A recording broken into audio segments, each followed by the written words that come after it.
Good morning, everybody. George Salamis, President and CEO of Integra Resources. Happy New Year to everybody. It is January 10th, 2023.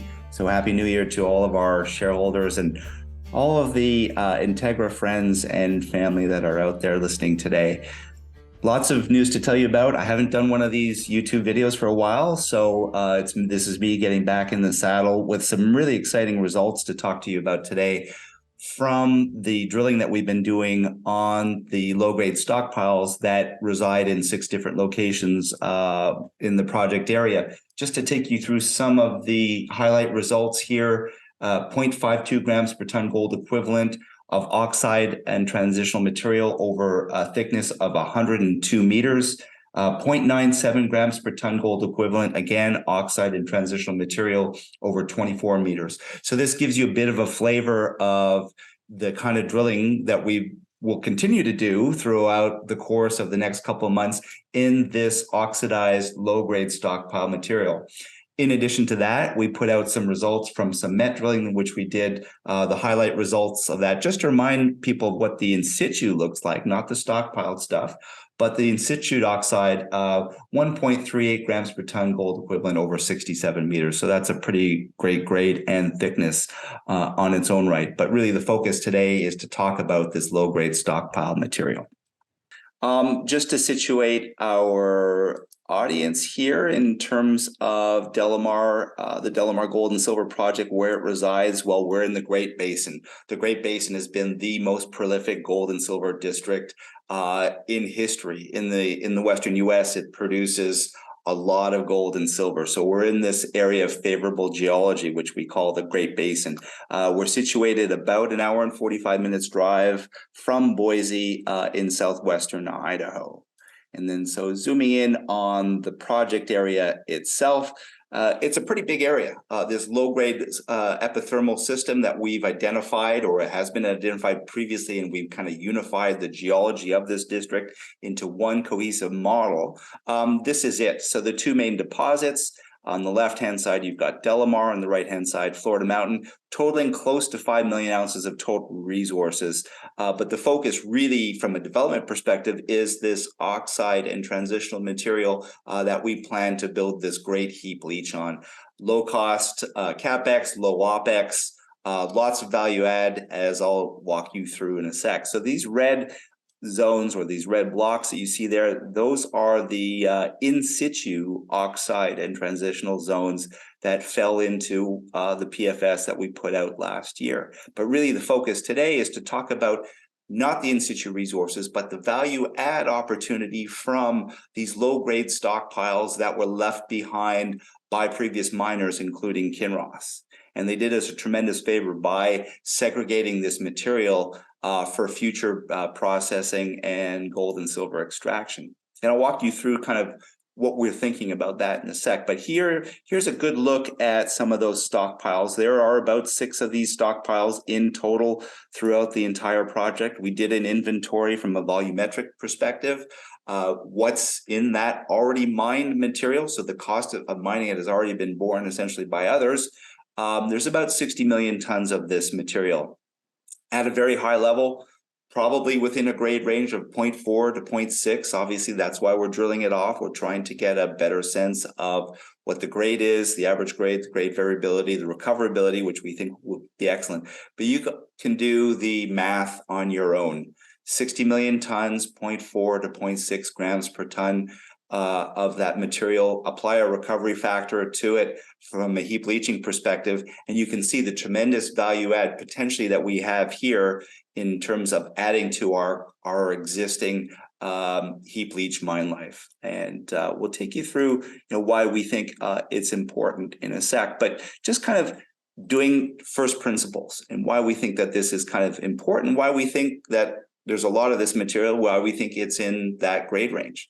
And so back in the day when Kinross and other people were mining, they were mining from open pits, but they were also processing through a mill. And that mill required a higher cutoff than we would look at for a heap leach.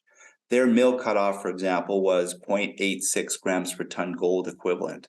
Our average grade is about 0.6 grams per ton gold equivalent. And so what was below cutoff for their mill back in the day is, we believe, within the sweet spot of what would be perfect heap leachable material on a gold and silver leach basis in future mine plans. And so what we did is we recreated the pre-mine resource and reserve model that Kinross and others sort of faced before they even started mining 20 and 30 years ago. And this is kind of one section of many sections of what that looks like. And so what you see in red is the material that was above the 0.86 cutoff, which went to their mill.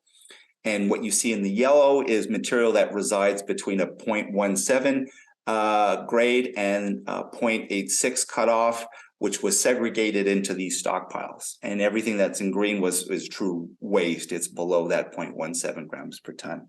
But this gives you a sense of what information we know kind of exists for this low-grade stockpile material. We know where this material went. It went into was backfilled into some of the open pits, and it was actually put into stockpiles which reside in different locations on the project.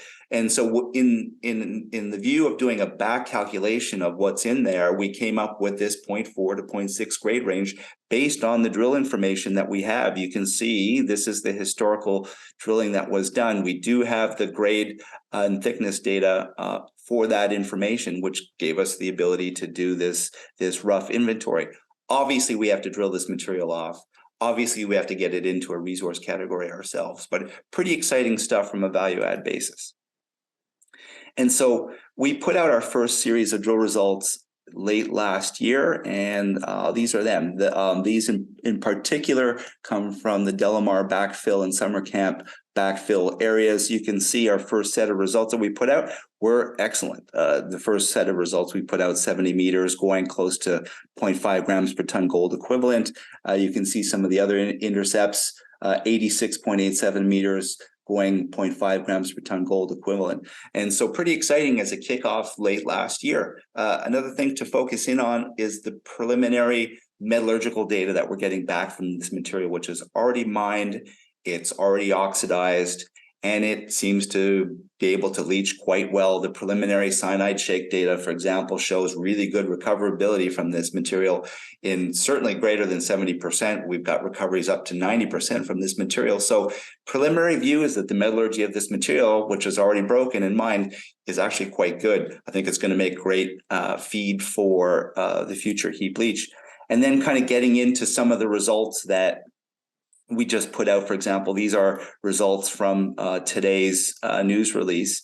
And so we're starting now to get a sense of continuity of grade, not so much from a geological perspective, because this is material that's already been mined, but just grade variability, which is going to be key in this exercise of getting this material into a resource and then into a mine plan in the future. What we're seeing so far is that the grade variability is not terrible. It's certainly really good. We're getting all this grade and these thicknesses in this sweet spot of 0.4 to 0.6 of this oxidized material. And we're hoping that this trend continues. But just think about the value add. If this trend does continue and we can get to the 60 million tons into a resource and then into a mine plan, think about the value add opportunities for the overall mining context that we talked about in the PFS. Pretty spectacular.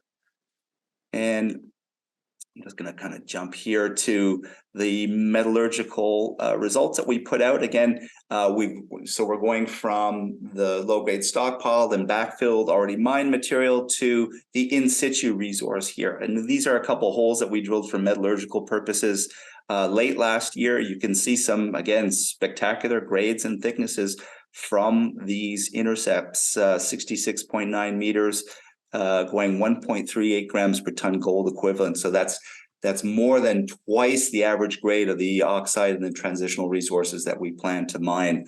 It's pretty spectacular here. Again, take a look at the resource estimate that we put out in the PFS in February of 2022 relative to these results. These results basically show that there's lots more where that came from, certainly a lot of grade upside.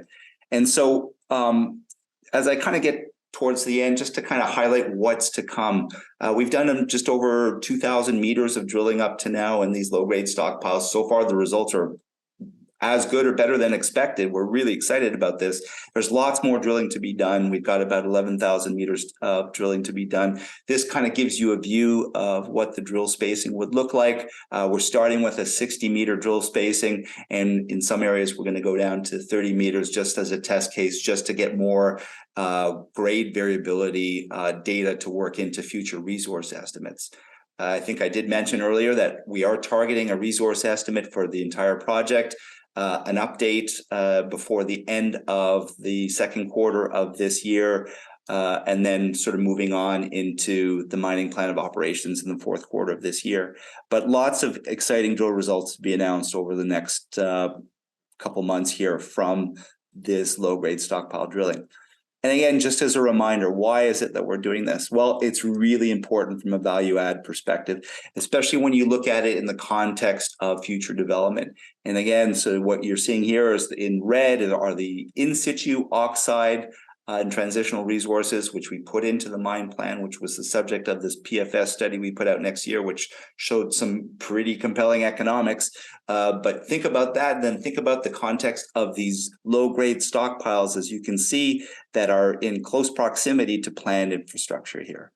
Pretty important. This material has already been mined. That cost has already been borne by somebody else. In the context of our PFS, that material has been counted as a cost because in some cases, in most cases, it had to be moved anyway. It was counted as a cost, but it was not counted as a benefit. We believe there's going to be a big benefit in future studies to including this material and the economics derived from it. Thanks a lot for listening to the presentation today. Really exciting stuff. We're really pumped and excited about what's to come this year. Thanks a lot. Have a good day.